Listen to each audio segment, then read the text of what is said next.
Bonjour, aujourd'hui on a le plaisir de recevoir Maxime, dit Maximus, un client parmi mes premiers clients avec qui j'ai eu le plaisir de travailler. Mais je pense que le mieux c'est de le laisser se présenter lui-même comme un grand garçon qu'il est. Maximus, c'est à toi. Merci, salut Jean-François. Du coup, je suis très très content qu'on fasse enfin ce témoignage parce que c'est vrai que tu m'as beaucoup aidé. Et donc, pour situer un petit peu ce que je fais et qui je suis, mon travail, il est double. D'un côté, avec mon agence de vidéo, j'aide les entrepreneurs à raconter leur histoire pour qu'ils puissent communiquer et faire des ventes parce que c'est un petit peu le cœur du truc. Mais aussi, surtout, créer leur marque pour qu'ils puissent être authentiques, être reconnus comme l'expert dans leur catégorie et faire ce qu'ils ont à faire. Et Mhm. puis surtout, vivre de leur business. Et donc, tout ce que je sais faire en vidéo, je l'apprends à d'autres gens et je forme les professionnels de la vidéo. Donc, ce qui fait aussi de moi un vendeur de formation de l'Internet, on pourrait dire. Voilà, donc c'est ma double casquette, ce qui est très très marrant parce que j'ai une casquette pour de vrai. Et du coup, voilà, tu m'as aidé là-dessus et je suis très content de faire cette petite interview avec toi. Et j'ai hâte de recevoir tes questions. Absolument. Bah, écoute, le plaisir est partagé, effectivement, et surtout que j'ai eu le plaisir de te voir grandir et te développer, et ça, c'est quand même la plus belle des récompenses. Alors, la première question, elle est toute simple. Quel était ton problème ou ton projet avant de faire appel à moi? Alors, il y a deux réponses. Il y a la réponse vraie et il y a la réponse spéciale pour un témoignage. Et moi, je veux toujours la réponse vraie. La réalité, c'est que Maximus j'ai est été toujours éduqué. cash. Ouais. J'ai été éduqué par. C'est sûr que là, les gens qui regardent ton témoignage, ils savent que c'est la vérité. Je veux dire, je ne dis que la vérité parce que je ne sais pas mentir. Mais de manière générale, pour répondre à ta question, j'ai été élevé par une mère qui est très, très, très, très, très à cheval sur les règles. Non pas les règles qu'elle met, mais est-ce qu'on peut faire ça dans la vie? Est-ce qu'on a le droit? Et du coup, un des gros stress que j'avais quand j'ai commencé au tout début et que j'ai créé mon micro-entreprise, auto-entrepreneur, enfin bref, ça change de nom tout le temps. C'est ça. Tout au début, je me suis dit, oh là là, mon Dieu, je ne sais pas ce qu'on a le droit de faire, ce qu'on ne peut pas faire, au secours, au secours. Et je me suis dit, j'ai besoin de comprendre euh, comment toute la partie administrative, la partie gérer la thune qu'on gagne, etc., comment ça fonctionne. J'avais déjà des bases d'entrepreneuriat. J'ai eu mon élevage de cobayes quand j'avais 12 ans. J'ai filmé des mariages, etc. J'ai fait les petits trucs quand j'étais un gamin avant.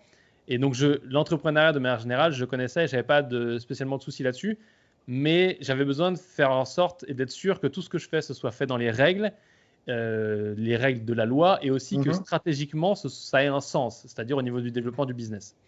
Et donc, du coup, c'est là-dessus que tu m'as vachement aidé parce que sinon, j'allais faire n'importe quoi. Bon, mais le départ était quand même bon, et tout ce que Oui, tu as dit oui, j'avais les bonnes bases. voilà, exactement. C'est juste que tu voulais bien faire. Et tu as raison d'ailleurs de vouloir faire les choses dans les règles de l'art, parce que ça permet ensuite de se développer beaucoup plus vite que de devoir tout démêler avant de pouvoir reconstruire et de se développer. Ouais. Tu as eu 100 fois raison. Ok, très bien. Qu'est-ce qui t'a donné l'envie que je t'accompagne dans cette aventure? Parce que finalement, tu aurais pu prendre quelqu'un d'autre. C'était assez simple et c'est pas la réponse qui va plaire forcément. C'est pas super sexy, mais tu m'as été recommandé par quelqu'un en qui j'ai confiance et donc tout le monde le sait, enfin tous les entrepreneurs dignes de ce nom le savent que la recommandation c'est le truc numéro un pour gagner des clients plus facilement et plus aisément.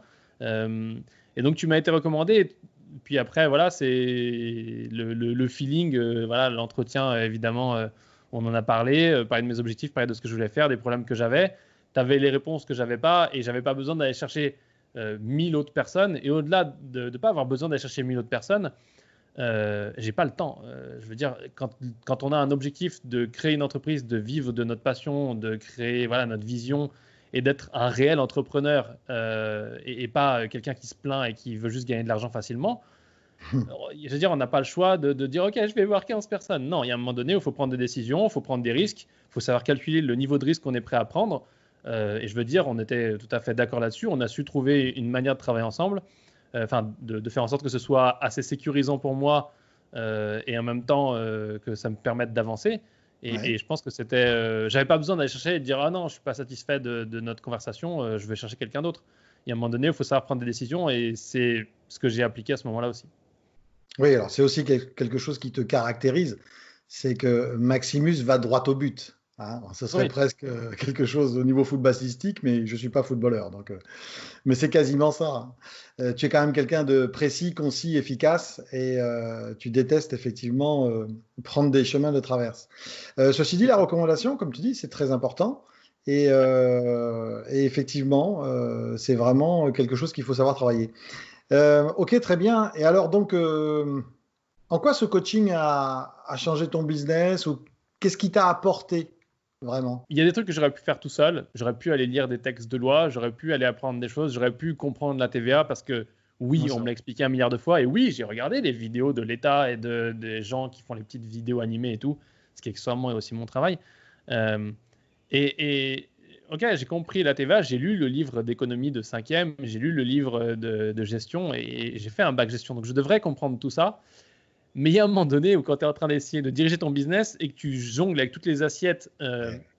tu peux pas, tu as besoin de quelqu'un dans ton coin du ring de boxe qui est là en train de te dire, OK, là tu es en train de faire une connerie, là non, là tu devrais faire comme ça, etc. C'est non seulement quelqu'un qui a l'expérience, mais au-delà de l'expérience, c'est surtout un point de vue extérieur.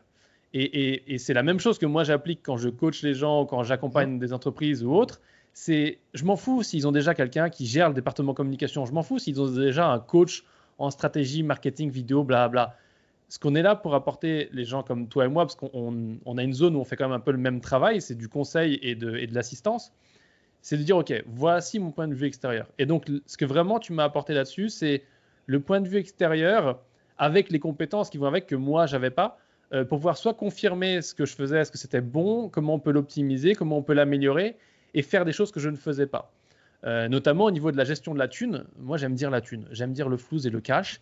Donc au niveau de la gestion de la thune, que tu appelles la trésorerie, euh, j'étais pas mauvais. J'étais pas mauvais. Et au début, je gagnais pas assez pour avoir à s'inquiéter de la gestion de la thune.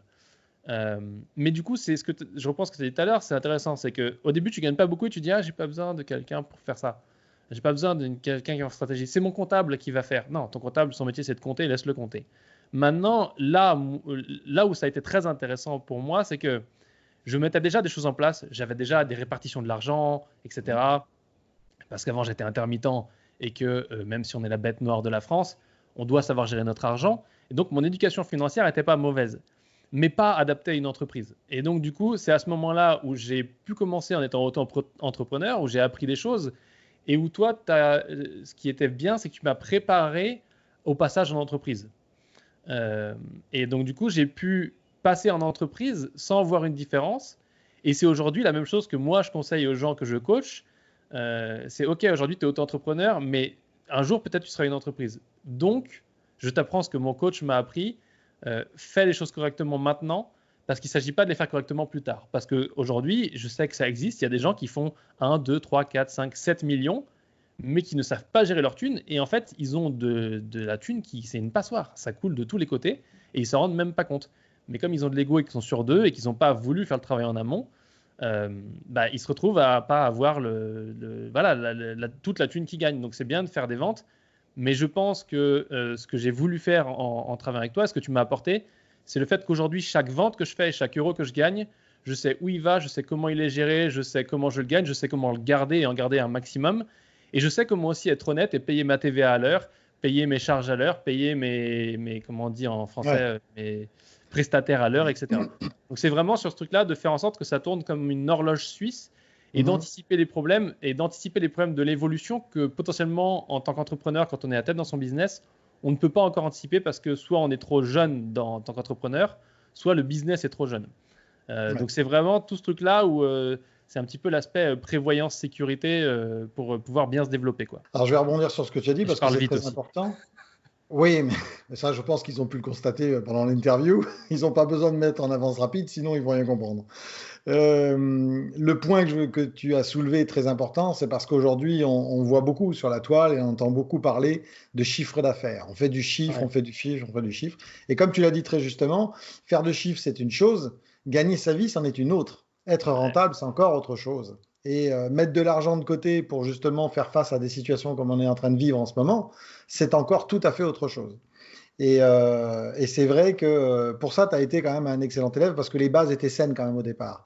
on n'est pas parti non plus de l'autre côté de la planète. Mais ceci dit, c'est pas pour autant que les gens l'intègrent ou l'appliquent comme tu l'as fait toi aussi. Parce qu'il y a des gens, on leur explique, mais ils ne l'appliquent pas forcément. J'ai une autre question. Qu'est-ce que tu as le plus apprécié dans cet accompagnement, hormis ce que tu viens d'expliquer? Est-ce qu'il y a quelque chose qui te vient comme ça à l'esprit? Non, je pense que ce qui me vient quand j'y pense directement, c'est ta disponibilité. Parce qu'il y a eu des petits freak-out, il y a eu des petits flippages. Il y a eu à 23h, je me souviens plus de comment on fait, est-ce qu'on doit mettre le truc de TVA ici, est-ce qu'on doit faire ça, etc. Eux me demandent de l'argent, est-ce que je dois payer, bref. Il y a eu tous ces trucs-là et tous ces trucs de oh mon Dieu, je viens de faire une vente super chère où je viens d'atteindre un nouveau palier de chiffre d'affaires, comment je dois gérer ça, machin. Est-ce que je dois commencer à me payer une blinde? Enfin voilà, toutes ces questions qu'on se pose. En fait, c'est des questions qu'on se pose et en général, on prend les mauvaises décisions parce qu'on les prend seul et on les prend dans l'émotion, que ce soit une chose positive ou négative.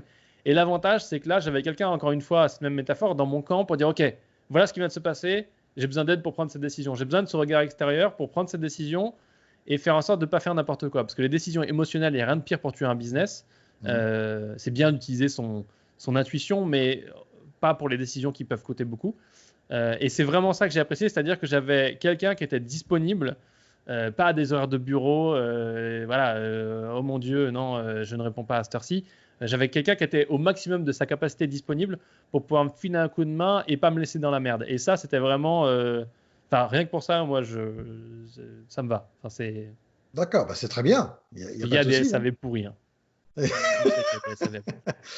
Alors le SAV, mais ça aussi, c'est aussi un point important que tu abordes parce que bon nombre de personnes oublient que le SAV, c'est aussi un des piliers fondamentaux de l'avance et du développement d'un bon business. Bien s'occuper de ses clients, bien les suivre et pas se dire bah, c'est bon, il a signé, maintenant je passe à autre chose. Ouais, pourtant, c'est ce que tout le monde fait, hein, mais...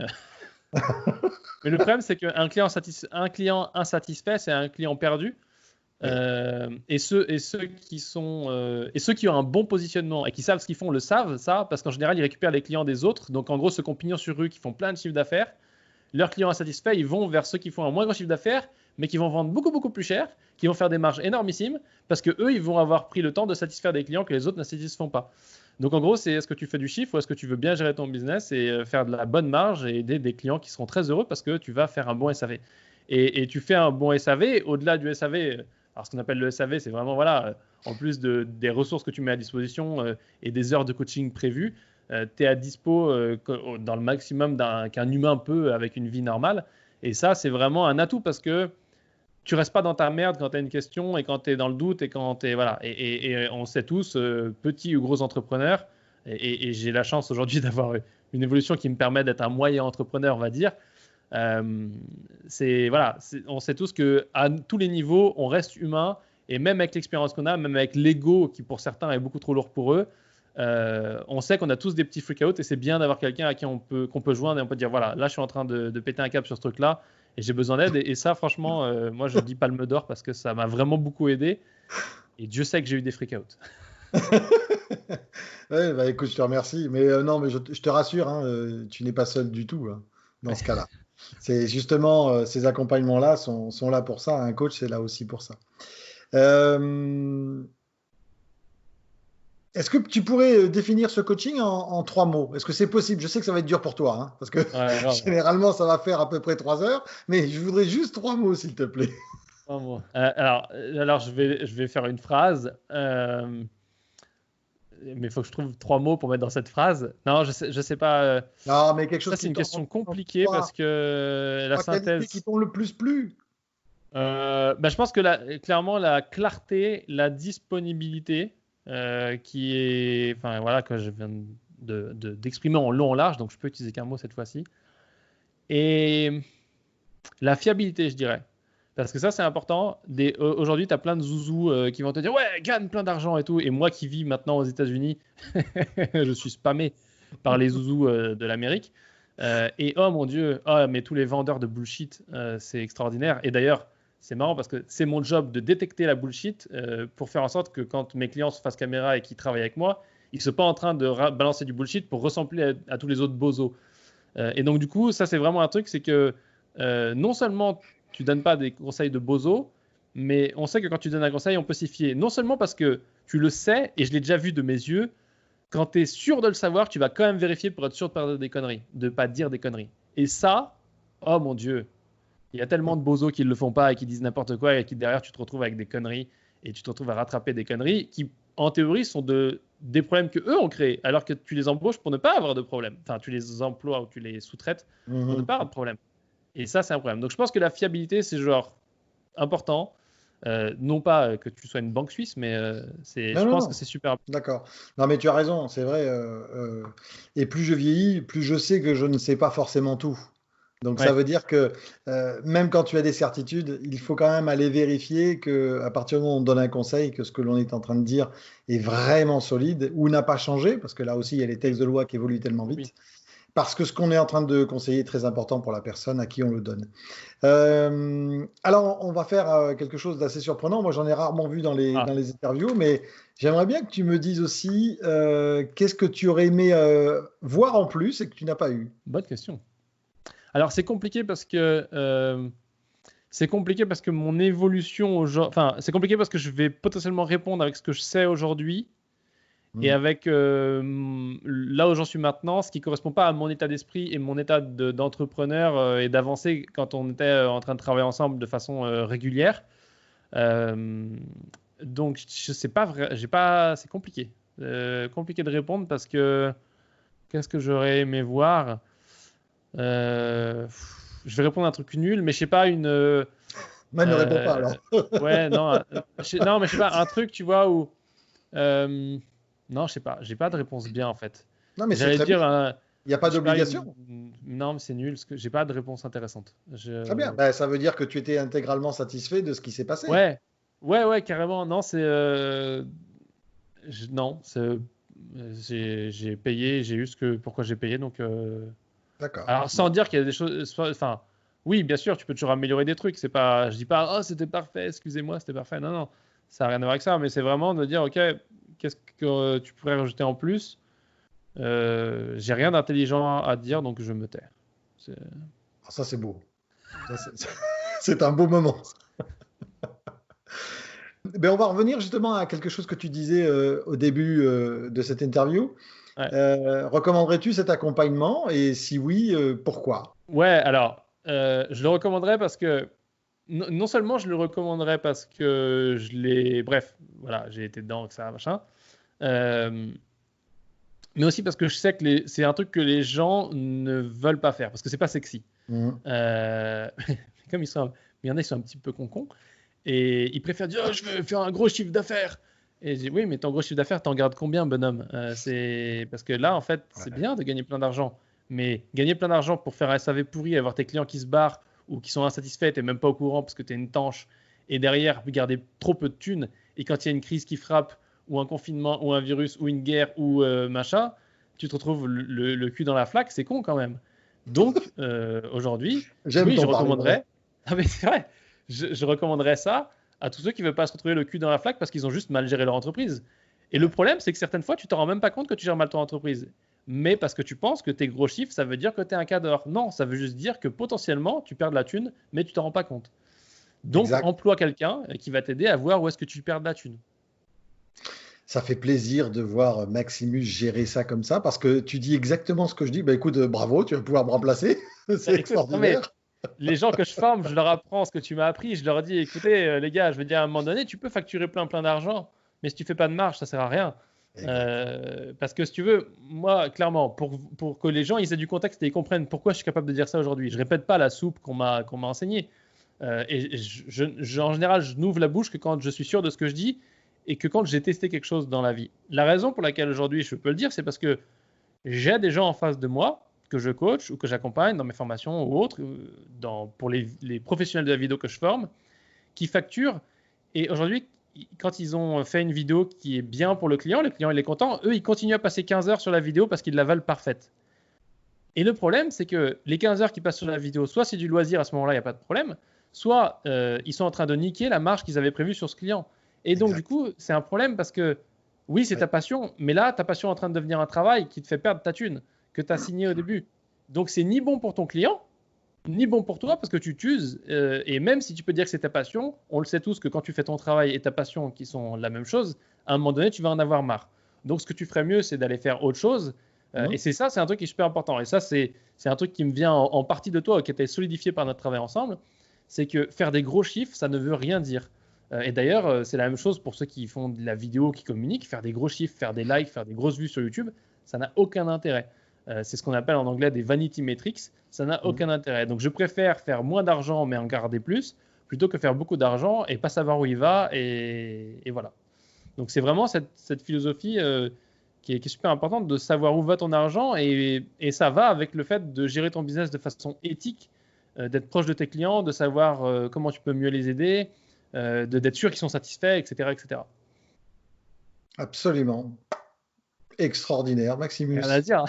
Ah bah non, écoute, pour preuve, c'est que je n'ai plus de questions à te poser parce que tu viens de clore ça magnifiquement, royalement.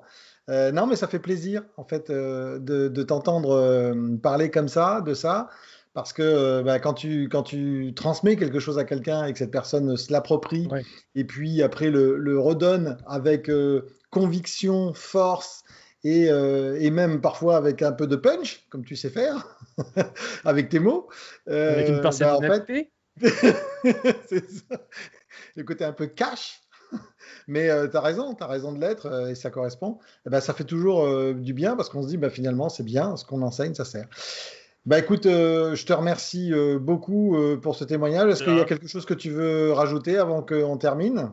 Non, c'est moi j'ai la même chose que je répète la même chose que d'habitude, donc pour moi c'est facile et non, je suis très content d'avoir qu'on ait travaillé ensemble et je pense que ça m'a apporté beaucoup de choses. Je pense que c'est vraiment pas des choses, tu vois, que les gens se disent ah j'ai besoin de ça, ils se disent tous ah j'ai besoin de vendre plus, mais la vérité c'est que quand tu comprends que pour faire plus d'argent, entre guillemets, ça veut dire en garder plus, mais ça veut surtout dire que tu n'as pas forcément besoin d'aller dépenser plus dans de la pub Facebook, de la pub YouTube, de la pub machin, un nouveau coaching, ainsi un machin.